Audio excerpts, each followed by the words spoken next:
Bharat Institute of Higher Education and Research. Join us for an amazing career and endless opportunities in the future. Thirumavalavan அவர்கள் ஒரு தமிழ் தேச எழுச்சி மாநாடு போட்டிருப்பாரு. அது வெற்றியா தோல்வியா நீங்கள் எப்படி பார்க்குறீங்க? ஆனால் ரொம்ப பெரிய கூட்டம், கட்டுக்கடங்காத கூட்டம். இது மூலமாக திருமாவளவன் அவர்கள் தாவேகாவுக்கு என்ன சொல்ல வராரு? ஏன்னா நாங்கள் ஒரு விஷயம் கேள்விப்படுறோம், பாமக உள்ளே வர போகிறாங்கலாம் கேள்விப்படுறோம். இது மூலமாக திருமாவளவன் என்ன சொல்ல வராரு? இங்கே பார்த்தீங்களா, என் கூட இவ்வளோ கூட்டம் இருக்குது, என்னை விட்டு நீங்கள் போகிறீங்களா அப்படின்ற மாதிரி சொல்கிறாரா? ஸோ விஜய் அவர்களுக்கு திருமாவளவன் என்ன சொல்ல வராரு? இல்லை, அதாவது திருமாவளவனை பொறுத்தவரையும் விடுதலை சிறுத்தைகளை பொறுத்தவரையும் அவர்கள் சாதியவாதத்தையும் மதவாதத்தையும் எதிர்க்கிறோம் என்பதற்காக பாஜகவுடனோ பாமகவுடனோ அணிசேர மாட்டோம் சொன்னது உண்மை.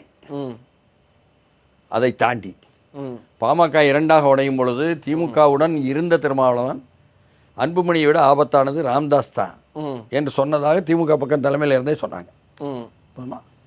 அதனால் அன்புமணி கூட கொஞ்சம் லிபரல் என்பது போல. அன்புமணியும் சரி, சௌமியா அன்புமணியும் சரி, இப்போ சமீபத்தில் பேசுவதெல்லாம் தலித்துக்கு ஆதரவாக பேசுகிறாங்க.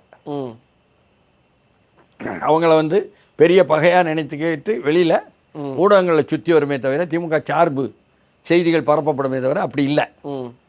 உண்மை என்னன்னா, எல்லோரும் சொன்னாங்களே விசிகாவுக்கு பின்னால் இருந்து அணிதிரண்டு வந்த வடக்கு தமிழ்நாட்டினுடைய தலித் சமூகத்தினுடைய வாக்குகள் எல்லாம் அப்படியே விஜய்க்கு போய்விட்டதுன்னு சொன்னாங்கள்ல. அப்படி சொல்லும் பொழுது சரி, அதனுடைய நிலைமை என்ன, அதனுடைய இயக்கப்போக்கு, நாமும் கூட அந்த விஜய் கட்சியில் உள்ள வாய்ப்பை வைத்து ஆட்சியில் மங்கு அதிகாரத்தில் மங்கு நாம் சொல்லி கொண்டிருப்பதில் நாம் அமைச்சர்களை வாங்குவோம் என்று கொள்கை ரீதியாக வாங்கினார். அதை அடுத்து இப்பொழுது கூட்டிய கூட்டம் என்பது உள்ளபடியே அந்த தலித் சமூக மக்கள் மத்தியில் 1 லட்சத்துக்கு மேலே 1.5 லட்சம் தாண்டி என்ற அளவுக்கு கூட்டம் கூடியது உண்மை. அந்த கூட்டத்தில் இளைஞர்கள் ஜென்சி அதிகமாக வந்திருக்கிறார்கள் என்பது அதை விட உண்மை.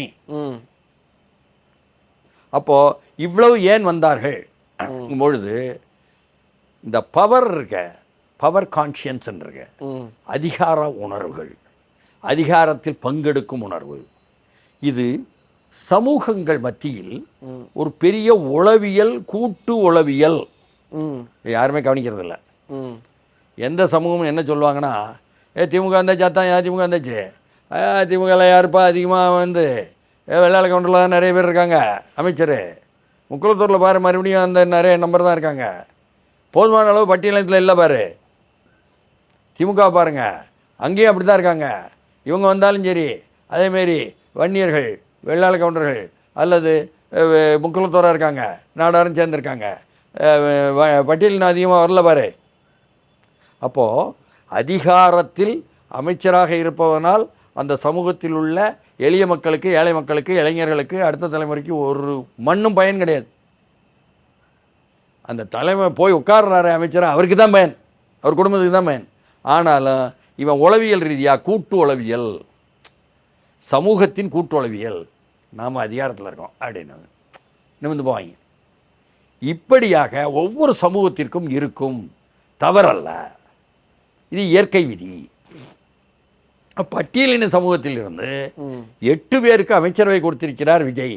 முதன்முறையாக வரலாற்றில் திமுக ஆதரவு சிந்திப்பார் எப்பொழுதுமே என்று பேசக்கூடிய விழுப்புரம் எம்பியான ரவிக்குமார் எம்பி, விடுதலை சிறுத்தையினுடைய பொதுச் செயலாளர், அவரை அம்பேத்கருடைய கனவு 100 ஆண்டு கழித்து நிறைவேறிவிட்டது. 8 பேருக்கு பட்டியலினத்தில் அமைச்சரவை சொன்னார். அதில் பெரும்பான்மை வடக்கு தமிழ்நாட்டினுடைய சமூகம், ஆதிராவிட சமூகம், மற்றது வரும். அப்போது அவர்களுக்கு இவ்வளவு வந்த பிறகு தங்களுக்கு அதிகாரத்தில் இருப்பது கொண்டு வந்தது திருமாவளவன். அதனால் அண்ணனை பார்க்கணும் என்றது ஜென்சி மத்தியிலேயே ரைஸ் ஆகவும் தான் செய்யும், எல்லோர் மத்தியிலையும் கொண்டு வரத்தான் செய்யும்.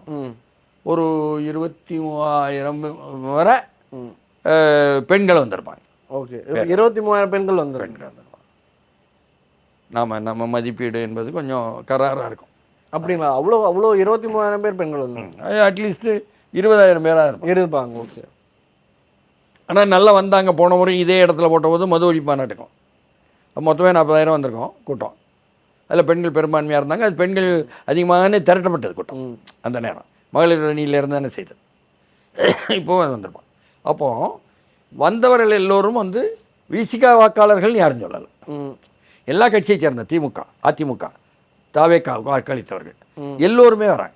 தாவேக்காலையும் என்ன செய்கிறாங்கன்னா, ஒன்றிய செயலாளர்லாம் தலித் போட்டிருக்காங்க, மாவட்ட இணைச் செயலாளர்லாம் தலித் போட்டிருக்காங்க. அந்த வட்டாரத்தில் தருமபுரி மாவட்டத்தில் கிராமமாக போனீங்கன்னா ஒவ்வொரு கிராமத்திலும் இருந்து வாகனம் எடுத்து கொண்டு வந்திருக்காங்க. உளுந்தூர்பேட்டைக்கு சாதாரண விஷயம் இல்லை, மற்றவங்க சொல்லலை, நான் சொல்கிறேன். ஆழமாக ஆய்வு செய்கிறோம். கிருஷ்ணகிரியில் அப்படி இல்லை, தருமபுரியில் அவ்வளோ. தருமபுரி மாவட்டத்தில் இப்போ ஒரு கிராமத்திற்குள்ளே நம்ம தோழர் தொல் திருமாவளவன் போனாருன்னா திரும்பி வர முடியாத அளவுக்கு கூட்டம் நெருங்கிடும். எப்படி அங்கே மாநாட்டில் நடந்ததோ அந்த மாதிரி கூட்ட நெரிசல் வந்து அந்த அளவுக்கு அன்பு பாசம் என்று. சரி, அதில் நெருக்கடி வந்ததுக்கெல்லாம் காரணமெல்லாம் அவர் சொல்லிட்டாரு. அதெல்லாம் ஒரு பக்கம் இருக்கட்டும். எது எப்படி இருந்தாலும் இந்த ஆங்கிளில் வெற்றி, ஓகே, அணி திரட்டல். இதில் என்னன்னு சொன்னால் ஒன்று உறுதியாயிருச்சு. வாக்குகள் கணிசமாக தாவேக்கா போனதும், தாவேக்காவில் உள்ளவர்கள் கூட திருமாவளவன் தாவேக்காவுடன் இருக்க வேண்டும் என்று விரும்புவதும், அந்த தலித் இளைஞர்களோ பெண்களோ எல்லாரும் அதை மறு உறுதி செய்வது போல மேடையில் இருந்து ஒரே ஒன்று முக்கியமாக அறிவித்தார், தாவேக்காவுடன் கூட்டணி அறிவித்தார். அப்போ அவர் தாவேக்காவுடன் கூட்டணியா அல்லது நட்பு பாராட்டுகிறாரா, திமுகவுடன் தோழமை திமுகவுடன் இருக்கிறதா, கூட்டணி இன்னும் திமுகவுடன் முறியவில்லையா என்றெல்லாம் குழப்பங்கள் நாட்டில் நிலவும் நேரத்தில், இல்லை தாவேக்காவுடன் தான் கூட்டணி, இது இயற்கை கூட்டணி, இனி வருங்காலத்திலும் அதுதான் கூட்டணி என்பதாக அறிவித்தது என்பதற்குதே கன்சாலிடேட் ஆகிப்போச்சு. ஓகே, அது எங்களை விட்டு உங்களுக்கு வாக்கு போச்சு என்ற விஷயமே இல்லை, ரெண்டு பேரும் தானே கூட்டணி. ஓகே, இது மூலமா அவர் விஜய்க்கு என்ன சொல்ல வர்றாரு? விஜய்க்கு ஒன்றுமே சொல்ல வரல. ஓகே, திமுகவுக்கு உங்களுடைய முயற்சி தோல்வியடையும் சொல்றாரு. ஓகே, இது மூலமா விஜய்க்கு பாசிட்டிவ். நான் தான் தாவேக்காவுடன் கூட்டணி அறிவிச்சிட்டாரேன். கண்டிப்பாக சார். அடுத்த கேள்வி அதான் கேட்கலான்னு இருந்தேன். ஏன்னா இன்னைக்கு ஸ்டாலின் அவர்கள் விசிக்கு வரும்னு ஒரு எதிர்பார்ப்பு இருந்தது. சும்மா அமைச்சரவையில் தான் இருக்காங்க, கொஞ்ச நாளில் வந்துடுவாங்கன்னு ஒரு எதிர்பார்ப்பு இருந்தது. ஆட்சியை கவிழ்த்தரலாம்லாம் ஒரு பிளான் இருந்தது. இப்போ ஸ்டாலின் அவர்கள் என்ன நினைப்பாரு? என்ன நினைப்பாரு? ஆளூர் ஷானவாஸ் கிடச்சிட்டாரு, ஆளூர் ஷானவாஸ் ஒரு பெரிய ஆளுன்னு சொல்லி நம்ம பிரச்சாரத்தை பண்ணிடலாம், பண்ணி திமுக வந்து உடைக்க போகுது விசிகாவன்னு சொல்லிடலான்னு வெளியில் பூரா பரப்புரை நடந்துச்சு. கசிய விட்டாங்க பரப்புரையாளர்கள் மூலமாக திராவிட முன்னேற்ற கழகம். அதுக்கு பூரா நெத்தியில் அடித்த மாதிரி ஆளூர் ஷானவாஸ் வேணும்னா போட்டோம், அந்த இருக்குது தம்பி, அதான் கதவு வழி போயிருங்க என்று சொல்வது போல் ரவிக்குமார் வந்துட்டார், வன்னியரசு வந்துட்டார், என்ன சிந்தனை செல்வன் வந்துட்டார். வன்னியரசையும் சிந்தனை செல்வனையும் கூட்டிக்கிட்டு போய் முதலமைச்சரை பார்க்க போகிறாரு. மறுநாள் 125 தீர்மானங்களை கொடுக்குறாரு. புரியுதுங்களா? அப்போது இங்கு வந்து உறுதியாகிவிட்டது திமுக கூட்டணி அல்ல. திமுக உடைக்க பார்த்தால் என்ன 1.5 லட்சம் பேரை கொண்டாந்து திரட்டி நிறுத்தி இருக்கிறோம் என்பது நெத்தியடி, பதிலடி, திமுகவுக்கு செம அடி என்பது தான் அந்த உளுந்தூர்பேட்டை தமிழர் எழுச்சி மாநாட்டில் உள்ள செய்தி என்பதாயிருச்சு. அதுலேயும் திமுக அடி. அப்போ திமுக அங்கங்கே அடிபட்டு சிதறி போய் அந்த அதுங்கி போய் என்ன அப்படியே பாஜகவிட்ட போகிறதை தவிர வேறு வழியில்லை என்ற அடைக்கலம் நாடி போக வேண்டிய கட்டாயம் இருக்கிறதே. அது உறுதிப்பட்டதனால் தான் இன்று காலையில் பாஜக ஆதரவு நாளேடு என்று சொல்பவர்கள் திமுக பாஜகவினுடைய மத்திய அரசில் போய் அமைச்சரவையில் இடம் பிடிக்க போகிறார்கள்னே போட்டான் செய்தியை. அந்த அளவுக்கு அது பேசி கொண்டிருக்கிறார்கள் அப்படின்னு. பிரச்சனை பாஜகவே மிரண்டு போயிருக்கிறான், இனி எதிர்காலம் எப்படி போகுமோ. ஆர்எஸ்எஸ் அரண்டு போயிருக்கிறான், என்ன இந்த பாஜக வச்சுக்கிட்டு நம்ம ஓட்ட முடியுமான்னு. ஆர்எஸ்எஸ் நம்மளை பின்னால் இருந்து குத்துவானா கத்தி வச்சுட்டு மோடி ஆட்சி மிரண்டு போய்கிட்டு இருக்கு, அது ஒரு பக்கம். அதனால் இந்த நாட்டில் வந்து இதுவரை பகிரங்கமாகவும் பச்சையாகவும் என்ன மதவாதத்தை வைத்தும் மக்களை சாதிய ரீதியாகவும் பிளவுபடுத்துவோம் என்று நினைப்பவர்கள் அல்லது பணத்தை கொடுத்து வாங்கிவிடலாம் என்று நினைப்பவர்கள் தோல்வியை சந்திப்பது என்பதாக நல்ல செய்திகள் தான் வந்து கொண்டிருக்கின்றன என்பது ஒரு பக்கம். அதே சமயம் தாவேகா அரசுக்கு எச்சரிக்கையாக நீங்கள் சும்மா திமுக பாணியிலேயே அப்படியே அவுட் சோர்சிங் கொடுக்கறது, தனியாருக்கு கொடுக்குறது கதையெல்லாம் வேணாம். தூய்மை பணியாளர்களுக்கு வாக்குறுதி கொடுத்தீங்க, வந்தெல்லாம் கொடுத்தீங்க, போய் கொடுத்தீங்க, என்ன வரவழைச்சி கொடுத்தீங்க, ஆனாலும் செய்யலை என்பதனால் அவங்க நிரந்தர இதை கேட்டுட்ருக்காங்க என்பது ஜோசப் விஜய்க்கு இன்னொரு என்ன சுட்டி காட்டல். இந்த சூழலில் தான் என்ன போய்கொண்டிருக்கிறது நிலைமை என்பதனால் சமாளித்து கொண்டு புத்திசாலித்தனமாக சாதுரியமாக நடந்து கொள்ள வேண்டும் என்று தாவேகா அரசுக்கு இந்த எல்லா நிகழ்வுகளும் வலியுறுத்துகின்றன. Okay sir. ஸோ அடுத்த கேள்வி பார்த்தோம்னா மிக மிக மிக முக்கியமான கேள்வி. திமுக வந்து மத்திய அரசு பாஜக கூட ஒரு அலைன்ஸ் ஃபார்ம் பண்ண போகிறாங்க, கூட்டணி வைக்க போகிறாங்கன்னு. ஏன்னா அவங்க கூட இருந்த எல்லா பார்ட்டிஸுமே தாவேகா போயிட்டாங்க, காங்கிரஸ், விசிகா, சிபிஐ எல்லாருமே இங்கே போயிட்டாங்க. இது வரைக்கும் அலைன்ஸ் வச்சு தான் திமுக 1967 ஜெயிச்சுட்டு வராங்க. அலைன்ஸ் வச்சுமே சில தேர்தலில் தோற்று போயிருக்காங்க, இப்போ கடைசி தேர்தலில் தோற்றுட்டாங்க. ஸோ இப்போ ஏதாவது ஒரு கட்சியோட அங்கே அலைன்ஸில் இருந்தாங்கன்னு, ஒன்று காங்கிரஸ் இல்லை பாஜகவோட தேசிய கட்சிகள் ஏதாவது ஒன்று கூட இருந்தே ஆகணும். அவங்க இது வரைக்கும் அப்படி தான் இருந்திருக்காங்க. காங்கிரஸ் இனிமேல் வாய்ப்பு இல்லை, மிச்சம் இருக்கிற பாஜக மட்டும்தான். ஸோ திமுக என்ன முடிவு பண்ணுவாங்க? இப்போ ஸ்ட்ராங்கான அலிகேஷன்ஸ் போயிட்டுருக்கு பாஜக கூட சேர்றாங்கன்னு. அப்படி சேர்ந்தால் மக்கள்கிட்ட அது என்ன மாதிரியான ஒரு இன்பம் ஏற்படும்? மக்கள் என்ன நினைப்பாங்க? துரைமுருகன் ஒரு கட்டத்தில் சொன்னார், பாஜக தீண்டத்தகாத கட்சி அல்ல. அந்த காலத்தில் சொன்னார். மறுபடியும் நினைவுபடுத்தோம் நம்ம. அதே போல் நமது தலைவர் கலைஞர் அவர் 99வது ஆண்டு ஜூன் மாதமே முரசொலியில் எழுதினார், ஆர்எஸ்எஸ் தீண்டத்தகாத அமைப்பு அல்ல, அது ஒரு சமூக சீர்திருத்த அமைப்பு, திராவிடர் கழகம் போல, இதை உடன்பிறப்புகள் எடுத்து சொல்லுங்கள். நீ இவர் வந்து மோடி அரசாங்க இதில் வாஜ்பாய் அரசாங்கத்தில் போய் சேர்ந்த உடனே சொன்னார், எழுதினார். அதனால் திருப்பி அப்படியெல்லாம் எழுத முடியும், ஒன்றும் பெரிய விஷயம் இல்லை. ஆனாலும் திமுகவைத்தான் ஆதரிப்போம் என்று உறுதியானவர்கள் இருக்குல்ல, கடைந்தெடுத்த திராவிட முன்னேற்ற கழகம்தான் என்று நம்புபவர்கள், அவர்கள் பாஜகவில் மாற்றம் இருக்கிறது, மோடியில் சில பரிசீலனை இருக்கிறது, தென்னிந்தியாவிற்கு நமக்கு எம்பிக்களை குறைக்காமல் இருப்பதற்கு உத்தரவாதம் அளிக்கிறது என்பதாகவும் பேசும். இந்த வாய் எப்படினாலும் பேசும். அதாவது இன்றைக்கு வந்து நேற்று பேசுகிறது நல்ல வாய், இன்னைக்கு வேற அப்படின்னா எல்லோரும் அப்படி பேச தயாராக இருப்பாங்க. இது எல்லா அரசியல்வாதிகள்கிட்டையும் இருக்கக்கூடிய ஒரு நோய், இந்த சமூகத்தை பாதிக்கும் நோய். மக்கள் என்ன பார்க்குறாங்க என்பதுதான் தீர்மானிக்குது. மக்கள் மாற்றம் வேண்டும் என்பதற்காக கொண்டு வந்த இடத்தில் மாற்றம் இருக்கிறதா, மாற்றம் வருகிறதா என்பதை ஒவ்வொன்றையும் உன்னிப்பாக பார்க்கிறார்கள். உன்னிப்பாக கண்காணிப்பதற்கு தகுந்தாற் போல என்ன பண்ணிட்டீங்கன்னு சொன்னால், சட்டமன்றத்தினுடைய நிகழ்வுகளை எல்லாம் நேரலையில் காட்டுகிறோம், எல்லோரும் பாருங்கள்னு வேற சொல்லிட்டீங்க. அப்போ அதுலேயே ஒவ்வொருத்தரும் எந்திரிச்சு, ஒரு பக்கம் ஏவா வேலுவோ, இன்னொரு பக்கம் கேஎன் நேருவோ, நல்ல ஒரு சார்பு இல்லாமல் தான் நடந்துக்கிட்டு இருக்கிறீங்க பேரவைத் தலைவர். ஆனாலும் பாருங்கள், இது ஒலிபரப்பானதுனால நேரலையில் எல்லா சொல்வதும் போயிடுது. பிறகு நீங்கள் தப்பாக சொன்ன அமைச்சர்கள் என்ன ஆளுங்கட்சிக்காரர்கள் சொன்னதையெல்லாம் அவை குறிப்பில் நீக்கினாலும் அது அடுத்த நாள் பேப்பருக்கு வராமல் இருக்குமே தவிர, கேஎன் நேரு அழகாக சொல்வார், பேப்பருக்கு வராமல் இருக்குமே தவிர நேரலையில் தான் மக்கள்கிட்ட போயிருச்சே. இப்படியாக நேரலையில் எல்லா உண்மைகளும் மக்களிடம் செல்கிறது என்று அரசியல்வாதிகள் அதிர்ச்சி அடைந்திருக்கும் நிலையை தாவேகா அரசினுடைய நேரலையின் மூலம் சட்டப்பேரவையினுடைய நிகழ்வுகளை ஒளிபரப்புவதில் என்ன ஒரு பெரிய முன்னேற்றம் வந்திருக்கிறது. இது போலித்தனமான பொய்யான அரசியல் வியாதித்தனங்களை எதிர்த்து உண்மையான அரசியலை மக்கள்கிட்ட கொண்டு போய் சேர்த்தணும். ஓகே, இது நல்ல விஷயம். ஓகே சார், இறுதி கேள்வி சார். இப்போ திமுக பாஜக அந்த கூட்டணி ஃபார்ம் ஆச்சுன்னா அது தாவேகாவுக்கு எவ்வளோ பெரிய அட்வான்டேஜாக மாறும் சார்? ஏன்னா அவங்க இதுக்கப்புறமும் ஆல்ரெடி 35% வாக்குகள் வாங்கியிருக்காங்க. திமுக மிகப்பெரிய தோல்வியில் இருக்காங்க. திமுக சேர பிளான் பண்ணாங்கன்றதே மக்கள் மத்தியில் ஒரு மிகப்பெரிய கடுமையான அதிருப்தியை உண்டாக்கியிருக்கு. ஆல்ரெடி திமுக ஒரு கெட்ட பேர். ஸோ திமுக பாஜக கூட்டணி ஃபார்ம் ஆச்சுன்னா தாவேகாவுக்கு எவ்வளோ பெரிய அட்வான்டேஜ் ஆகும்? 31 தாவேகா வந்துருமா? அதாவது தாவேகாவுக்கு அது வந்து பயனுள்ளதாக இருக்கும், மீண்டும் வெற்றி பெற வைக்கலாம். என்ன, சிறுபான்மையினருடைய வாக்குகள், முஸ்லீம் மக்களுடைய வாக்குகள் கணிசமாக இன்னமும் திமுகவுடன் இருக்கிறது. அதில் ஒரு கணிசமான அளவு தாவேகாவுக்கும் வந்து கொண்டிருந்தது. பெண்களும் இளைஞர்களும் கிறிஸ்துவர்கள் வாக்கு பெரும்பான்மையாக தாவேகாவுக்கு வந்துவிட்டது.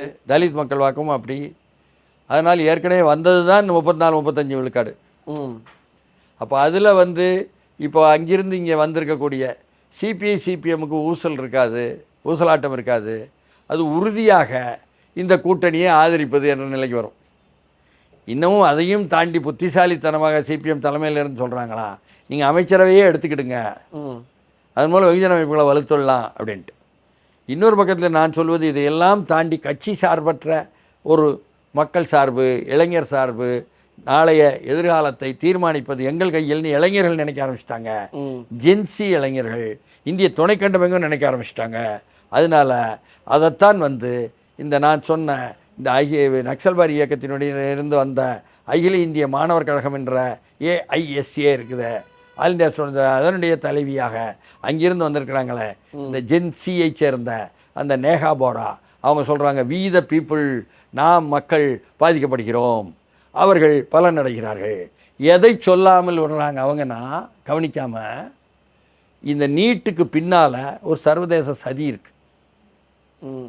இந்த நீட் என்பது எப்படி இங்கே பயிற்சிகள் கொடுப்பதற்கான நிறுவனங்களின் மூலமாக கோடிக்கணக்கான கொள்ளையடிக்கக்கூடிய கார்ப்பரேட்டுகள் கொள்ளையடிக்கிறார்கள் என்று தனியாரை பற்றி சொல்லி சொன்னாலும், நீட்டுக்கு பின்னால் உலகம் முழுக்க இருக்கின்ற ஸ்டாண்டர்டைசேஷன் ஆஃப் மெடிக்கல் எஜுகேஷன், மருத்துவ கல்வியை தரப்படுத்தல். இந்த தரப்படுத்தல் தான் சிங்களம் தமிழனை அமுக்கும் பொழுது தமிழனுடைய எழுச்சியே உருவானது. புரியுதுங்களா? 71 பங்களாதேஷ் உருவானோடனே யாழ் தேஷ் என்பதாகத்தான் முதல்ல உருவானுச்சு. எல்லாம் நிறைய பேர் தெரியாது. அதுமாரி இந்த தரப்படுத்தல் என்பது உலக ரீதியான இந்த தரப்படுத்தலை கொண்டு வருவது யார்? World federation of medical education, மருத்துவ கல்விக்கான உலக கூட்டமைப்பு, வேர்ல்டு ஹெல்த் ஆர்கனைசேஷன், உலக சுகாதார அமைப்பு, வேர்ல்டு மெடிக்கல் அசோசியேஷன், என்ன உலக மருத்துவ கழகம், இவையெல்லாம் சேர்ந்து கொண்டு வந்தது இருக்குது. அது யாருக்கு உதவி என்று சொன்னால், கொரோனாவை திட்டமிட்டு தான் கொண்டு வந்தார்கள் என்று சுட்டிக்காட்டப்பட்டு குற்றம் சாட்டப்படுகிறது. அமெரிக்கா சார்ந்த, ஐரோப்பா சார்ந்த ஒரு கும்பல், குளோபல் மெடிக்கல் மாஃபியா என்று சொல்லக்கூடிய ஒரு மருத்துவ விஷயங்களை எல்லாம் உருவாக்கி உற்பத்தி செய்யக்கூடிய, தொழிற்சாலைகளை செய்யக்கூடிய, அதன் மூலம் உலகத்தை ஆண்டு கொண்டிருக்கக்கூடிய ஒரு கார்ப்பரேட் கும்பல், அவர்களுக்காக உலகம் முழுக்க மருத்துவ கல்வியை தரப்படுத்தல் என்பதை கொண்டு வந்து இந்தியாவை காங்கிரஸ் ஆண்டாலும் சரி, பாஜக ஆண்டாலும் சரி, தரகு முதலாளிகள் தான் ஆளுகிறார்கள், அமெரிக்காவுக்கும் ஐரோப்பாவுக்கும் உள்ளவர்கள். அதனால் இந்த நீட்டை கொண்டு வந்தார்கள் என்ற பின்னணி தகவல்களை வெளிப்படுத்தவே இல்லையே என்ற கேள்வி நிற்கும். Okay sir. சார், இறுதியாக ஒரே ஒரு கேள்வி. ஸ்டாலின் அவர்கள் குடும்பத்தில் ஒரு அதிகார சண்டை போகிறதா பல்வேறு தகவல்கள் சமூக வலைதளங்கள் வருது. கனிமொழி, சபரீசன், உதயநிதிக்குள்ள அதிகார சண்டை இருக்கிறதாவும் சொல்லப்படுது. கட்சி யார் அடுத்து கைப்பற்றது அப்படின்னு ஒரு சண்டை போகிறதா சொல்கிறாங்க. என்ன தகவல் போயிட்டுருக்கு? இல்லை, சண்டைன்னு சொல்வதெல்லாம் ரொம்ப தவறு. அதாவது அவர்களுக்குள் ஒத்துப்போகாமை என்பது சிலருக்குள்ளே இருக்கும். ஒரு மாப்பிள்ளைக்கும் மகனுக்கும் உள்ளதெல்லாம் சரியாயிரும், பிரச்சனை இல்லை. கனிமொழி என்று வரும்பொழுது அவர்களுடைய பாதை என்பது தலைவர் கலைஞருடைய பாணி என்பதாக வரும், கொள்கைகளை பேசுவது என்பதாக. அது மட்டுமல்லாமல் ஒரு சமூக அடித்தளத்தையும் கூட தென் மாவட்டங்களிலிருந்து தன்னோட அரவணைத்தே எடுத்துக்கொண்டு வந்திருப்பதும். திராவிட முன்னேற்ற கழகத்திற்கு கலைஞர் சேர்ப்பதற்கு முன்னால் கனிமொழியை சேர்த்தாருங்கிற விஷயம்லாம் நிறைய பேர் தெரியாது. சுதந்திரமான பெண்கள் அமைப்பு ஒன்றை கட்டுவதற்கு கனிமொழி முற்பட்டார் என்பதும், அதற்கான ஏற்பாடுகள் செய்து பெண் தலைவர்களெல்லாம், கட்சி சார்பற்ற பெண் தலைவர்களெல்லாம் சந்தித்து அவர்களிடம் திட்டமிட்டார் என்பதும் தெரிந்த பிறகுதான் தலைவர் கலைஞர் டக்குன்னு கனிமொழியை கட்சிக்குள்ளவான்னு சொல்லி மகளிர் அணி பொறுப்பு கொடுத்தார். அப்பவும் கூட முதல்ல அதுக்கு பயிற்சி கொடுக்க வேண்டும், ஆணாதிக்கத்தை எதிர்த்து பயிற்சி கொடுக்க வேண்டும் என்று கனிமொழியுடைய விருப்பப்படி நீலகிரியில் நான் கொடுக்கிறேன் என்று ஆராஜா பொறுப்பெடுத்ததனால் நீலகிரி, கோயம்புத்தூர் சேர்த்து ஒரு மகளிருக்கான, திமுக மகளிர் அணிக்கான ஒரு பயிற்சி ஆணாதிக்கத்தை எதிர்த்து பெண்ணியத்திற்காக கொடுக்கப்பட்டது. தமிழ்நாடு பெண்கள் இணைப்பு குழுவினுடைய தலைவி ஷீலு பிரான்சிஸ் போய் கொடுத்தாங்க. அதற்கு பிறகு அதை தொடர விடாமல் மீண்டும் திராவிட முன்னேற்ற கழகத்தில் உள்ள ஆணாதிக்கம் நிறுத்திவிட்டது. ஆனால் கனிமொழி தொடர்ந்து இப்படிப்பட்ட பெண்ணியத்திற்காக, பெண்ணுரிமைக்காக அல்லது ஆணாதிக்கத்திற்கு எதிராக, உண்மையான பாலின சமத்துவத்திற்காக, அதே போல் சமூக ரீதியாக அப்படியே பெரியார் கொள்கைகளை பேசுபவராகவும் கலைஞருடைய வழியில் வருவதாகவும் வரும்பொழுது, வணிகம் அதுதான் எங்களுக்கு இப்பொழுது கொள்கை, எவ்வளவு எடுக்கிறோமோ அதில் கொஞ்சம் கொடுப்போம், அதன் மூலம்தான் ஓட்டுவோம் என்று சொல்லக்கூடிய ஒரு பாணி, மாப்பிள்ளை பாணி இங்கே மாமா மூலமாக செல்வாக்கு செலுத்தியது என்று சொன்னால் அது தோல்வியில் போய் முடிந்திருக்கிறது என்பதனால் இப்படிப்பட்ட விவாதம் ஒவ்வாமை கருத்து ரீதியாக என்பதும் கூட உள்ளே இருக்கிறது என்பதுதான் யதார்த்தம். ஓகே சார், இவ்வளோ நேரம் இன்டர்வியூ ரொம்ப நாளாக சார். இதே மாதிரி இன்னொரு நேர்காணல் சந்திப்போம். நன்றி சார்.